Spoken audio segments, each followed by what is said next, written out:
Hey, look at that. I'm on time. I'm a little jittery.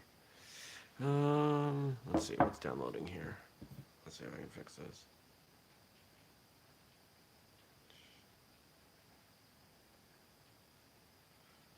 Actually, we'll do this. There. That should fix it in a minute. Yep. Okay. Cool. All right. Let's get the coffee ready.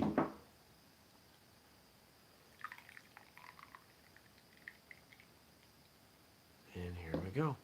Good morning, everybody. Welcome. Today is Thursday, August 29th, 2019. My name is Jeremy, and this is my first cup of coffee.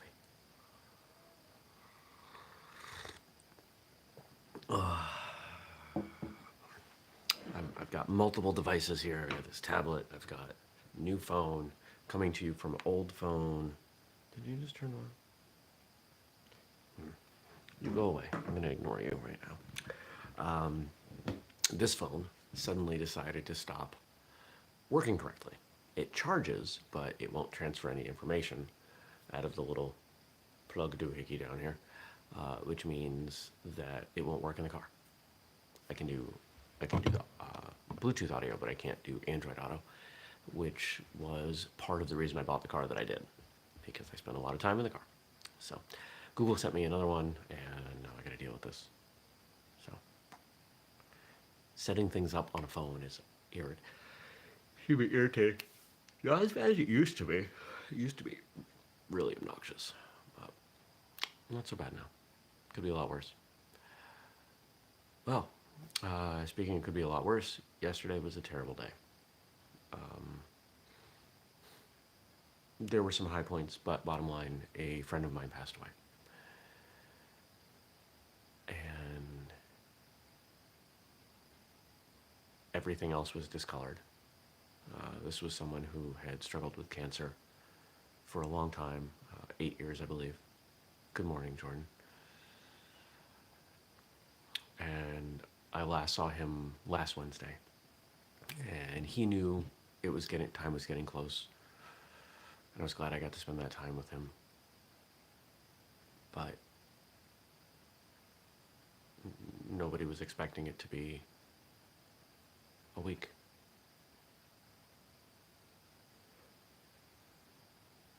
So, rather than turn this entire morning show into something very sad, I just want to encourage all of you to enjoy what you have. Enjoy where you're at. Enjoy the people around you. Enjoy what your bodies can do. And make the most out of everything. That's the last thing I'm going to say about that. All right. It's Thursday. Thursday means an episode of Martial Arts Radio, and today's episode is titled Why Martial Artists Don't Get Demoted. And this is my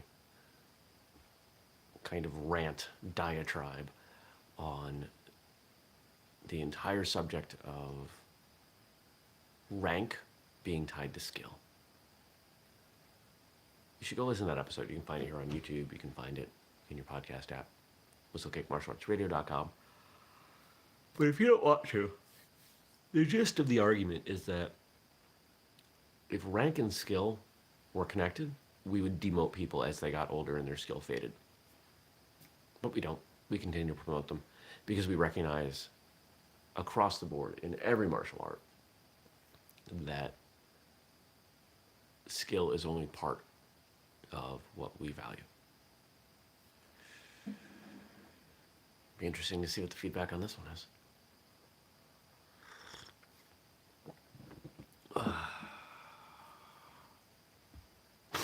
Today's my last day of work until this weekend. The pile of stuff that I'm finding that I have to find a home for in the car is growing. I'm gonna have to go through and filter some of this out. Cat is rubbing on a bunch of these things. I'll start off Friday by going to the zoo. I have mixed feelings on zoos. On the one hand, they take animals out of their natural environment. They raise these wonderful creatures in captivity. Jordan's writing in, the same could be said for skill not being enough and people never attaining rank. Yes. Please do. Please do listen. Look forward to your feedback. So you've got zoos taking animals out of their environment, but at the same time, people, human beings, generally do a pretty poor job of caring about things that they don't understand. And we don't tend to understand animals unless we can see them and realize that they're real. And zoos do a really good job of that, of bringing those animals, that wildlife, to humanity. So I'm going to go take some photos and hopefully make people feel a little more connected to nature. That's my goal, because that's my goal for myself. So that's Saturday, and then the rest of the weekend, and who knows? It's going to be great. Today, let's see. What's going on today?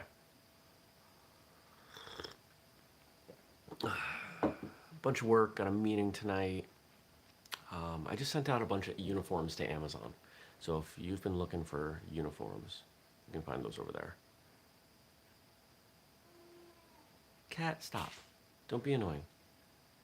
Don't step on things. Yeah, you stepped on that. She's staring at me. Today's just a bunch of work, meetings. I'll run to Costco, grab some things this evening. A couple things for my trip. And we'll take it from there. We'll see what happens. Right, Cat?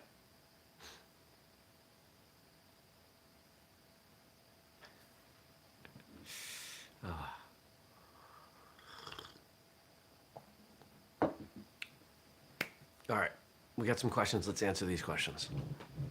If you want to ask a question, drop it below. I will answer it on the next episode of First Cup.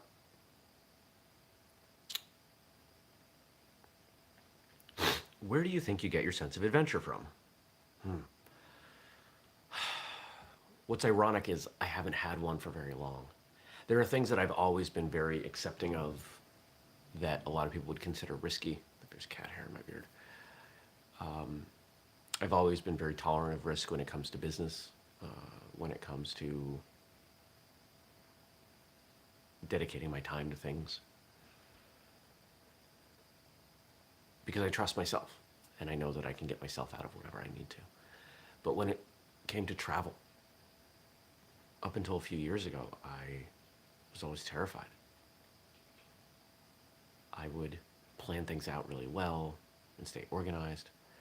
And then a few things happened, and I ended up scheduling this trip to go to the Galapagos Islands.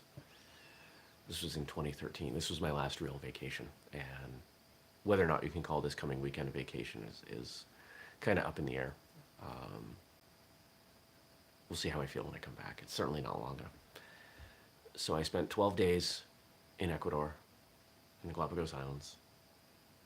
I booked my first 2 nights of hotel and my last night of hotel, and that was it. I said, we're going to see what happens. It was warm enough. Worst case, I said, I'll sleep on a bench with a seal.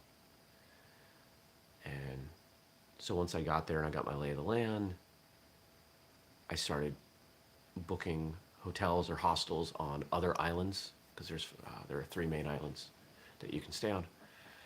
And I would take a boat from one to the other and stay there for a few days. And then as my time was winding down there, do the same thing again and just bounce around. And it was awesome. And I came out of that trip feeling very differently about things being open and exciting. So that was pretty great. It's since changed my attitude. And so my trip this weekend is an attempt to recreate some of that feeling. This idea that anything could happen. Yeah. So there's the goal. I was certainly not raised with a sense of adventure. Let's put it that way.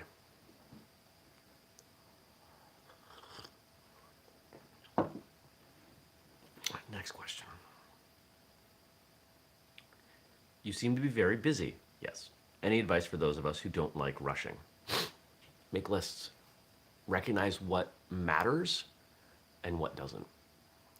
To say it another way, this is not my idea, but I've heard a couple people say this. Focus on what not to do. If you look through your schedule, there's a lot in there that isn't really that important. You've got a handful of things that are really, really important. And then you've got a bunch of other stuff that doesn't move the needle that much. Focus on the big stuff. Focus on the things, and it's, as I'm saying this, it's reminding me of it and realizing that there are things I need to take a step back and stop doing.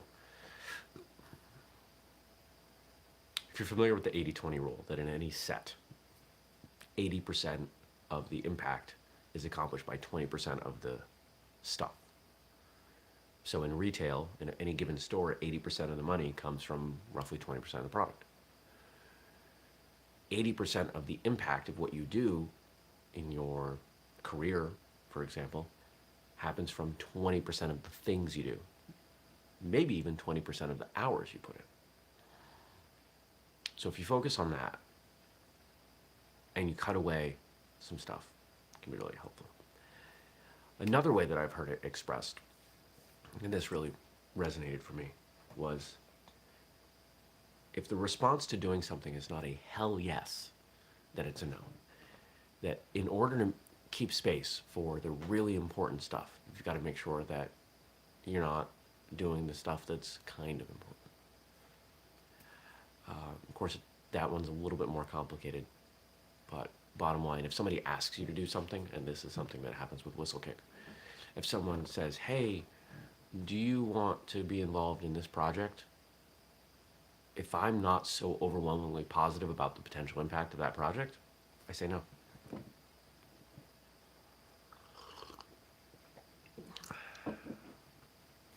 The other things that keep people from rushing are all fairly straightforward. Deadlines, stay organized, lots of lists.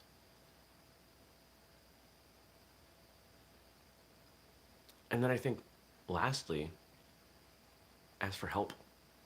It's one I'm getting much better at, but it's something that I think most of us need help with. Don't be afraid to ask for help.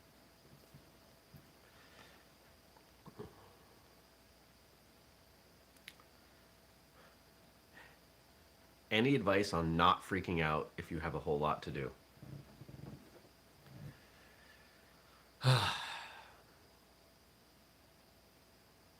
Yeah.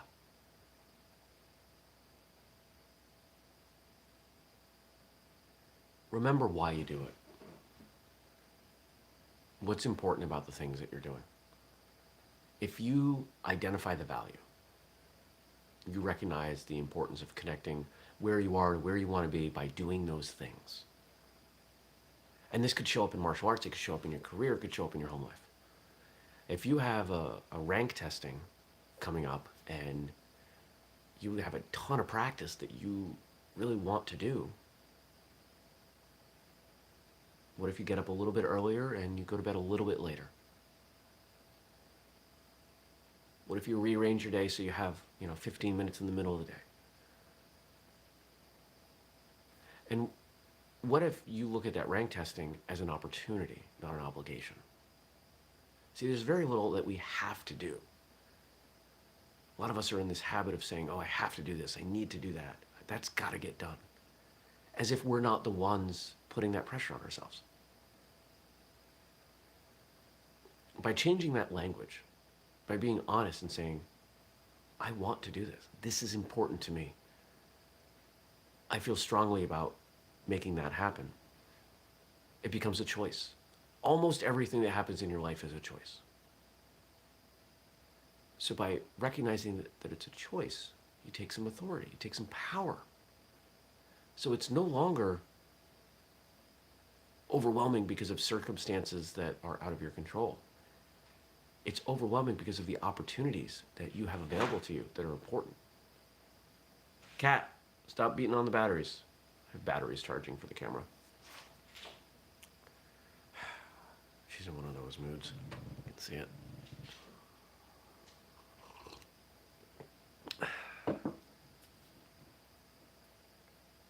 Once you've identified your why, once that has struck a chord,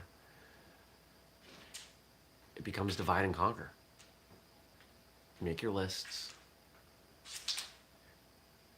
She's very distracting. Sorry. Make your lists, prioritize, do all of those things. And maybe you got to stay up a little bit later. When I have piles of things that have to get done, I will generally, instead of working till say 5 or 6 or 7, and knowing that I have, 4 more hours of work, I'll generally work until say 4, take a couple hours off, go to the gym, make a dinner. She's trying to get my attention. I'm attempting to ignore her. She's rolling around. So the camera battery has a little plastic cap, and she's batting it around on the floor and now rolling in it, trying to be adorable, and it's working. So I'll stop work around 4, take a couple hours off, and then go back to my computer. And there's a point, usually right around 8:30 or 9 o'clock, where I start getting really productive again. And maybe I'll make some decaf coffee. There's a little bit of caffeine, but the ceremony of having coffee tends to wake me up and make me feel motivated, so I'll do that. Put on some music, just and focus on the why. What is this work that I'm doing? Why am I doing it? I'm at a point now in my career, in my life, where returning emails just isn't that important. They're emails. There are emails in my inbox. I used to say if I don't get back to somebody in 24 hours, they should bug me again. Now it's like 72. Sometimes emails come in, sometimes they're from customers. There was a circumstance with a customer issue. Somebody wanted to return something that didn't use the size chart, so they wanted to return something, and I didn't respond to that customer as quickly as I ideally should have. Took a couple days. Is that ideal? No, absolutely not. But I can't do everything. Some of the plates are gonna fall. Can't spin them all, right? Sticks, plates. Probably seen that in like a circus act or a juggler. You do what you can. Right? Now, I don't know if that's good advice for not freaking out, but that's the reality of how I don't freak out.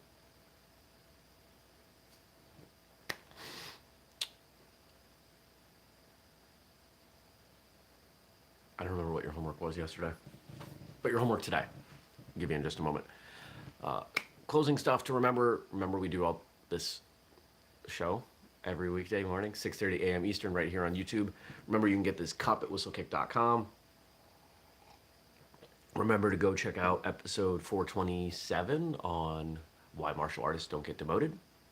Find it here or at whistlekickmartialartsradio.com or in your podcast feed. You can also find this show in your podcast feed. And if that's how you take in First Cup, if you want to leave me a question, email me, jeremy@whistlekick.com. Otherwise, drop your questions below.